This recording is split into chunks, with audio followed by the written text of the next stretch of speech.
오늘의 사연 시작하겠습니다. 저에게는 벌써 5년이나 지난 일입니다. 그런데 아직도 그때가 엊그제인 것 마냥 생생하네요. 이 친구를 처음 알게 된 건 벌써 10년이 다 되어가고 있지요. 군대에서 만난 동기가 있습니다. 훈련병 때는 같은 소대였고 자대도 같은 부대로 배치받아서 비록 소대는 달랐지만 친하게 지내게 되었습니다. 서로 조금 친해지고 나서야 알게 된 사실인데 저랑 나이도 동갑이고 알고 봤더니 저랑 다니는 대학교까지 같았어요. 그러다 보니 이 친구와는 엄청 빠른 속도로 친해지게 되었습니다. 휴가도 맞춰서 나가고 저녁도 당연히 같은 날에 하게 되었지요. 같이 저녁을 하면서 학교도 같은 시기에 복학을 하게 되었고 둘 다 자취를 하고 있던지라 복학을 하면서 같이 룸메이트 생활도 시작했습니다. 질긴 인연이 군대에서 대학으로 모자라 대학교를 졸업한 이후에는 저와 친구가 서로 같은 회사에 입사를 하게 되었습니다. 형제가 없는 저에게는 형제나 마찬가지인 존재가 되었습니다. 그런데 주변에서는 저와 이 친구가 잘 지내는 게 참 신기하다는 듯한 반응이었어요. 저는 어디에도 구애받지 않는 자유로운 영혼을 가진 나쁘게 말하면 약간 한량 같은 사람이었고 이 친구는 공부벌레에 가까운 샌님 스타일이었거든요. 하지만 저나 이 친구는 우리가 서로 너무나도 반대되었기 때문에 오히려 더 친하게 지냈다고 생각하고 있었습니다. 저는 되는 대로 계획 없이 살았는데 이 친구는 설계해놓은 인생이 있어서 착착 그것에 맞춰서 진행을 하고 있었어요. 그리고 30살이 되는 해에 바로 장가를 가더라고요. 대학 시절부터 룸메이트 생활을 하며 동고동락하던 녀석이 장가를 간다니 정말 가족 중에 한 명이 떠나는 것 같은 기분이 들었습니다. 저도 결혼 생각이 아예 없는 건 아니었지만 그래도 조금은 더 젊음을 즐길 수 있을 만큼 즐기고 가도 늦지 않겠다는 생각을 해서 딱히 진지한 관계로 만나는 여자도 없었어요. 친구 녀석은 아내를 선을 봐서 만났다고 했는데 저는 솔직히 그 말만 듣고 친구 녀석이 조건을 보고 결혼한 거라고 생각했어요. 워낙에 인생 계획을 철저하게 세우는 녀석이었기 때문이지요. 그런데 결혼식 날 처음 본 친구 녀석의 아내 모습은 정말 아직도 잊혀지지가 않네요. 조건을 보고 만난 게 아니라 외모만 보고 만난 게 아닌가 하는 생각이 들 정도였거든요. 새하얀 웨딩드레스가 그렇게 잘 어울리는 여자가 또 있을지 싶을 정도로 새하얀 피부와 고운 곡선을 그리며 목에서부터 어깨까지 떨어지는 그녀의 가늘고 길다란 목선에 어디서 선을 보면 저렇게 아름다운 사람을 아내로 맞을 수 있는지 싶었습니다. 자유로운 연애를 추구했지만 친구의 아내를 보니 이 정도로 예쁜 사람이면 나도 자유로운 만남을 더 이상 할 필요 없이 정착할 수 있지 않을까 하는 생각도 들었습니다. 처음으로 조금 답답하다 느낄 정도로 정해진 길대로 살아가는 친구가 부러워지는 순간이었습니다. 제가 여태까지 자유롭게 만난 여자가 수십 명은 될 텐데 그 모든 여자들을 한데 모아놓아도 친구 아내의 미모에 비할게 못될 정도였고 답답한 동생 같던 친구 녀석이 이런 아름다운 사람과 결혼을 하게 되었다는 사실에 질투까지 나기 시작했어요. 아무튼 이 친구와 같은 회사를 들어가면서 매일같이는 아니지만 퇴근하고 와서 술 한 잔씩 기울이는 게 몇 찬 되는 낙이었는데 아내가 집에서 기다린다며 퇴근 후에 곧바로 집으로 돌아가 버리는 녀석을 보니 아쉽기도 하더라고요. 한편으로는 집에서 그렇게 잘 빠지고 예쁜 아내가 기다리고 있다면 누구라도 그렇게 하겠지만 싶어 이해가 되기는 했지만 매번 퇴근 후에는 둘이서 지냈는데 이제 저만 혼자가 되었으니 아쉬운 건 어쩔 수 없었고 쓸쓸함까지 느끼게 되었습니다. 술집에서 만난 하루 이틀짜리 짧은 인연의 여자들과 같이 시간을 보내도 그 쓸쓸함을 채우기에는 모자랐던 것 같네요. 그나마 친구 녀석도 제가 걱정이 된 건지 한 달에 한 번 내지 두 번 정도는 먼저 저를 불러내서 술 한 잔씩 주고받고 했는데 친구 녀석이 저랑 만날 때면 뒤는 생각하지 않고 급하게 술을 마시더라고요. 그래서 아주 고주망태가 돼버린 친구 녀석을 집에다 데려다 놓고 오면 신혼인데 남편을 저 지경이 될 정도로 술을 먹이는 제가 그녀에게 좋은 사람으로 받아들여질 리가 없었을 거예요. 그러다 보니 한 달에 한두 번씩 내주던 시간도 점점 줄어들고 친구와는 같이 보내는 시간이 사라지게 되어버렸습니다. 아쉽기는 했지만 친구의 상황을 이해하지 못하는 게 아니니 그냥 그러려니 했습니다. 아예 못 만나는 것도 아니고 어차피 매일 회사에서 보니 같이 술 한 잔 못 먹는다고 친구 관계가 없어지거나 하는 것도 아니잖아요.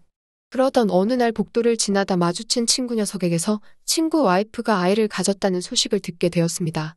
때는 이때다라는 생각이 들었습니다. 다른 것보다 제가 친구 와이프에게 술만 마시려고 있는 친구가 아니라 진짜 친구 중에 친구라는 걸 보여주고 싶었나 봐요. 가장 친한 친구 녀석이 아빠가 된다는 소식에 저도 기쁘기도 하고 그래서 이것저것 육아용품이며 요즘 젊은 주부가 환장을 한다는 유모차에 브랜드 있는 기저귀 가방 같은 걸 잔뜩 사가지고 선물이라고 줬습니다. 보통 친구가 아니라 가족이라도 해주지 않을 정도의 선물을 받고 나니 아무리 저를 마음에 들어하지 않던 친구 와이프라고 저한테 먼저 감사하다는 연락이 오더라고요. 사실 저는 친구 와이프를 결혼 후에는 한 번도 만난 적이 없습니다. 딱 한 번 만난 게 결혼식 때였는데 그때의 아름다운 모습이 그녀의 모습으로 기억되고 있으니 그냥 전화기나 뭐고 고맙다는 말을 듣는데도 그때 결혼식 날의 아름다운 그녀의 모습이 기억에 남아서 제게 고맙다는 말을 건네고 있다는 상상을 하게 되었습니다. 그러니 왠지 말로 표현하기 힘든 기분이 들더라고요. 덕분에 그날에는 잠도 못 이루게 되었습니다. 아무튼 그 선물의 효과가 좋았는지 어느 날 회사 복도에서 마주친 친구 녀석이 아내한테 허락을 받았다고 오랜만에 술 한잔 마시고 늦게 들어와도 된다는 허락을 받았다고 하더라고요. 늦게 들어간다길래 오랜만에 코가 삐뚤어지게 밤새도록 마시나 싶었더니 밤 12시에는 들어가 봐야 한다고 하더라고요. 12시에는 들어간다는 말이 12시가 되었을 때는 집에 있어야 한다는 말이잖아요. 그래서 신데렐라도 12시까지는 춤을 추다가 간 거라고. 그러니까 12시까지는 일단 마시는 걸로 하자고 으름장을 놓았습니다. 친구 녀석이 분위기 봐서라고 대답을 하긴 했지만 그래도 오랜만에 퇴근 후 친구 녀석과 회사 일이나 서로의 근황을 이야기하며 술 한잔하는 게 소소하지만 확실한 행복이라는 기분이 들었어요. 그런데 친구 녀석이 오랜만에 느끼는 해방감 때문인지 아니면 정말 저와의 술자리가 그리웠는지 평소에도 그렇게 잘하지 못하는 술을 엄청난 속도로 마셔대기 시작했습니다. 저야 주량이 워낙 세기 때문에 별 문제는 없었는데 술 마시는 거 하나만큼은 자신 있던 저도 조금 부담을 느낄 정도로 빠른 속도로 마셔대는 통에 이 녀석한테 무슨 일이 있는 건가 걱정까지 되더라고요. 술 좋아하시는 분들은 대충 아시잖아요? 같이 마시는 일행이 만취한 것 같은데 딱 한 잔만 더 마시면 진짜로 인사불성이 되겠다고 느끼는 시점이요. 제 친구가 딱 그랬습니다.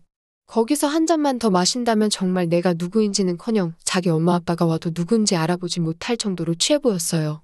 그런데 12시가 되려면 아직 시간이 조금 남았다면서 친구 녀석은 그 시간을 끝까지 채우겠다고 술을 그리도 급하게 마시던 거였습니다. 결국 친구 녀석은 혼자서는 몸도 가누지 못할 만큼 만취한 상태가 되고 말았죠. 비틀거리며 겨우 걸어다니는 친구 녀석을 부축해 집까지 바래다 주게 되었습니다. 친구 녀석이 혼자서는 몸도 가누지 못하는 상황이다 보니 집안까지 제가 부축을 해줘야 하는 상황이었어요. 그런데 올라가는 엘리베이터 안에서 고민이 되더라고요. 가뜩하니 친구 녀석의 와이프가 저를 안 좋아하는데 그 짧은 시간 안에 친구 녀석을 이렇게 만취하게 만든 저를 좋게 볼 리가 없겠다는 생각이 들었어요. 애써 선물로 그녀의 마음을 돌려봤지만 이제 두 번 다시 친구 녀석과 이렇게 술 한잔 기울이는 일이 없게 되는 게 아닌가 하는 생각이 들었습니다. 집에 도착하니 아직 배가 많이 부르지 않은 친구 아내가 문을 열고 맞이해주는데 솔직히 친구 녀석이 너무 부러웠습니다. 집에 들어오면 맞이해주는 사람이 있는 것도 그랬지만 여전히 아름다운 그녀의 모습에 더 그랬던 것 같습니다. 제 기억 속에는 웨딩드레스를 입은 순백색의 모습뿐이었지만 지금은 화장기 하나 없고 잘 늘어날 것만 같은 잠옷 차림인데도 그렇게 자연스럽게 아름다워 보일 수가 없었어요. 오히려 분을 있는 대로 찍어 바른 그때보다 자연스러운 모습이 더 아름다웠어요. 친구 녀석을 그녀에게 인도해줬는데 얼마 안 가서 중심을 잃고 바닥으로 쓰러지더라고요. 그래도 그렇지 제가 집 안까지 들어가서 부부의 공간인 침실에 친구 녀석을 집어넣어줄 수가 없으니 저도 안절부절 못하고 있는데 그녀가 생긋 웃으면서 그냥 여기에 둬도 된다고 하더라고요. 자기가 추우면 알아서 침대로 오겠지 않겠냐면서요. 그런데 그녀가 친구의 손이 빈손인 걸 확인하고는 순대는 안 사왔는가 보네 하고 한숨을 쉬더라고요. 그런데 딱 그 말을 들으니 무슨 말을 하려는가 눈치를 딱 챌 수 있었어요. 12시까지 돌아올 친구 녀석에게 오는 길에 배부르고 나서 먹고 싶은 게 많으니 사오라고 심부름을 시켰다는 걸 깨닫게 되었지요.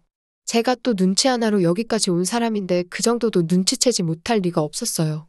거기에 이렇게 만취한 상황에 심부름까지 못 해냈다면 친구 녀석과는 앞으로 만나지 못할 거라는 생각에 그녀에게 그것에 대해서 이미 알고 있다는 듯이 말하고 잠시만 기다려달라 한 뒤에 밖으로 손살같이 뛰쳐나갔습니다. 적어도 제가 순대를 사서 가져다주면 친구 녀석도 혼나지 않을 거고 조금이나마 친구 녀석과 저는 우정을 더 나눌 시간이 길어질 거라고 생각했어요. 이리저리 헤매다 보니까 아직 불이 켜져 있는 순댓국집이 보였습니다. 그 안에 들어가니 홀을 보는 분처럼 생기신 분이 계셨는데 손님은 하나도 없고 들어오자마자 대뜸 순대 한 개를 주문하는 저를 보더니 조금 난색을 표했습니다. 보아하니 마감 준비를 하고 가게를 닫을 준비를 하고 계신 상황이었던 거죠. 순대는 잘라서 삶을 수가 없기 때문에 한 사람 먹을 양을 따로 준비해 줄 수 없다고 하시는 말이었어요. 어떻게 다른 방법이 없겠냐고 사정하는 것보다 번뜩 드는 생각에 결혼은 안 했지만 현재 제 아내가 임신 중이고 순대가 너무 먹고 싶다고 하는데 어떻게 좀 도와달라고 부탁을 했어요. 그 순간 가게 안에 계신 아주머니들이 전부 하던 일을 멈추고 저를 쳐다보더군요. 영업이 끝나 곤란하겠다고 마하던 아주머니도 저한테 아내가 임신했는데 술이나 먹고 다니냐면서 정신 똑바로 차리라고 하고는 주방으로 들어갔습니다. 그리고는 정말 순대를 한 줄을 통으로 삶아서 저한테 건네주시더군요. 얼른 가져가서 와이프 먹이라고요. 순대는 오래되면 다음날 못 판다고 그냥 한 줄 전부 다 삶은 걸 가져가라고 주셨어요. 그리고 한 번 더 술은 이제 적당히 마시고 아이를 가진 아내를 더 잘 돌보라고 충고를 해주셨죠. 졸지에 저는 친구 아내의 남편이 되어버린 거였습니다. 아무튼 그 시간에 정말 순대를 잔뜩 사들고 친구 집으로 당당히 귀환했으니 그녀도 많이 놀라더라고요. 아무튼 덕분에 친구 녀석과의 우정을 지킬 수 있었습니다. 친구의 아이가 태어나기 전까지는 말이지요. 아무튼 아이가 태어나고 나니 친구 와이프도 저랑 친구가 같이 자주 술을 마실 수 있게 배려해줬어요. 그래도 그때처럼 고주망태가 되지 않게 조절하면서 마신다고 마셨는데 얼마 전에는 친구 녀석이 결국 또 떡실신을 해버렸습니다. 그런 친구를 부축해 또다시 도착한 친구 녀석의 집 앞, 배를 누르니 친구 아내가 마중을 나왔어요. 그런데 옷차림이 평소랑 다르게 과감하더라고요. 친구 녀석을 또 현관문 앞에 눕혀놓았는데 그녀가 저에게 매번 고맙다면서 사실 그때 순대 사다 준 것도 남편은 까먹고 있었고 제가 혼자서 사다 준 거라는 걸 알고 있다고 말을 하더라고요. 그런데 그 말투가 평소랑 다르기 때문에 조금 긴장이 되었어요. 아니나 다를까 그녀는 저보고 냉수 한 잔만 마시고 가라면서 저를 굳이 집 안으로 들이더라고요. 현관에 뻗어있는 친구를 뒤로하고 그녀와 식탁을 중간에 두고 마주 앉아 잠깐의 대화를 나눴습니다. 제 시선으로 보이는 그녀의 옷자락 때문에 아주 눈을 어디다 둬야 할지 모르겠더군요. 그런데 그녀는 봐도 문제가 없다며 저에게 말을 건넸어요. 그러면서 하는 말이 친구 녀석이 너무 샌님이라 재미가 없을 때가 있다고. 그런데도 저랑만 놀고 오면 저렇게 술이 만취해서 신나게 놀고 온다며? 자기랑도 저랑 놀듯이 놀아주지 않을까 저를 자주 만나게 해줬는데 맨날 저렇게 돌아온다는 겁니다. 그러더니 그녀가 저에게 친구 녀석이 저렇게 뻗으면 아침이 돼도 못 일어난다며 이렇게 된 김에 저보고 자기를 재밌게 해달라고 하더라고요. 친구 녀석의 방 안에서 아직 현관 앞에서 엎드려 뻗어있는 친구 녀석이 코 고는 소리가 방 안까지 들려왔지만 저는 아랑곳하지 않았습니다.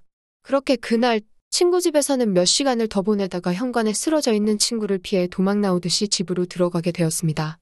그날 이후에도 친구가 저와 술을 마시러 나오면 매번 친구가 정신을 못 차릴 때까지 제가 일부러 나서서 친구에게 술을 권하고 제가 친구 집까지 가야 할 구실을 만들게 되었어요. 그러면 저는 또 냉수 한 잔 부탁한다는 말로 집 안에 들어가고 그렇게 친구 녀석의 코 고는 소리를 들으며 해서는 안 될 행동을 하고 나오게 되었습니다. 세상 둘도 없고 형제 같은 친구라고 생각했는데 매번 이럴 때마다 큰 죄를 지은 느낌입니다. 그녀가 친구가 아니라 저를 만났더라면 저와 결혼을 했을 텐데 하는 생각이 들 때도 있네요. 아직도 진행형인 일이지만 언제까지 친구를 속일 수 있을 거란 생각이 들지 않습니다. 그녀를 양보해달라고 한번 이야기를 꺼낼까 생각 중입니다. 또 찾아주셔서 감사합니다. 매일 새롭고 흥미로운 사연으로 찾아뵙겠습니다. 구독과 좋아요 잊지 마시고 다음 사연으로 다시 찾아뵙겠습니다. 감사합니다.